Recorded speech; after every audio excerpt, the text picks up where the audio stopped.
আসসালামু আলাইকুম এভরিওয়ান, আশা করি প্রত্যেকে ভালো আছেন। তো এই মুহূর্তে দেখতে পাচ্ছেন আমার হাতে কাঁচি। তো আমি এখন চলে যাচ্ছি কাঁঠাল কাটতে। তো আজকের কাঁঠালটা কত বড় এবং কাঁঠাল কাটার পরে আমি পাকানোর জন্য কোন কোন উপায় ব্যবহার করি বা অবলম্বন করি সেগুলো কিন্তু আপনাদের আজকের ভিডিওতে দেখাবো। তো চলে আসলাম কাঁঠাল বাগানে, আমাদের পুকুরের চালায় গাছের নিচেই কিন্তু এত বড় একটা কাঁঠাল ধরে আছে, উপরেও বেশ কয়েকটা কাঁঠাল আছে দেখতে পাচ্ছেন। তো আমি যেহেতু এখন গাছে উঠবো না, যার জন্য নিচ থেকে এই বড় কাঁঠালটাই আমি কিন্তু পারবো। এখন আমি কাঁঠাল কাটাটা স্টার্ট করলাম। আর একটা বিষয়, এই কাঁঠাল গাছটার বয়স মাত্র 5 থেকে 6 বছর হবে আনুমানিক।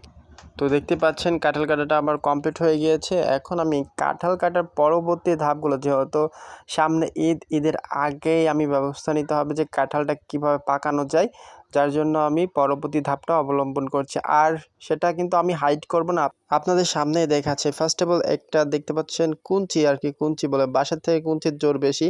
তো সেই কুঞ্চিটা কিন্তু আমি কেটে নিলাম। তো দেখতে পাচ্ছেন সুন্দর করে একটু চুখা করে নিয়েছে, যে যাতে আপনার এটা কাঁঠালের মধ্যে বাড়ি দিয়ে ঢোকানো যায়। তামিম আমার সামনে বসে পড়লো দেখতে পাচ্ছেন। তো তামিম ফার্স্ট অফ অল কিছু বলতে চেয়েছিল, বাট ও পারে নাই। তো এখন আপনাদের লাস্ট মুহূর্তে কিছু একটা বলবে আশা করছি।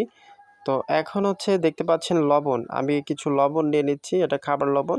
আর যখন এটা বাড়ি দিয়ে ঢুকাবেন কুঞ্চিটা, অবশ্যই আপনি বরাবর ঢুকাবেন, যাতে রোয়ার কোনো ক্ষয়ক্ষতি না হয়। ওকে, তো এইভাবে আমি বাড়ি দিয়ে ঢোকাই নিচ্ছি। দেখতে পাচ্ছেন কিভাবে ঢোকাচ্ছি, চারপাশে একটু একটু করে ফোঁটা করে নিচ্ছি।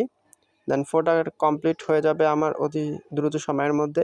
আর এই গাছের কাঁঠালটা কিন্তু অনেক সুস্বাদু খেতে। যারা খেতে চান কাঁঠাল পাকার আগে আগে আমাদের বাড়িতে হাজির হয়ে যাবেন, অর্থাৎ ঈদের আগে। ঈদ কিন্তু আর মাত্র 3 থেকে 4 দিন বাকি আছে। তো তার আগে যদি আপনারা আসতে পারেন, আশা করি এই কাঁঠালটা ভাগ আপনারাও পাবেন। তো বন্ধুরা, অলরেডি আমার এইখানে ফোঁটা করা প্রায় শেষের পথে। তো এখন আমি লবণ দিয়ে দিচ্ছি চারপাশে যেখানে ফোঁটা করেছিলাম, এবং লবণটা সুন্দর করে ঢুকিয়ে দিবেন যে ফোঁটা করেছিলাম ওই ফোঁটার মধ্যে।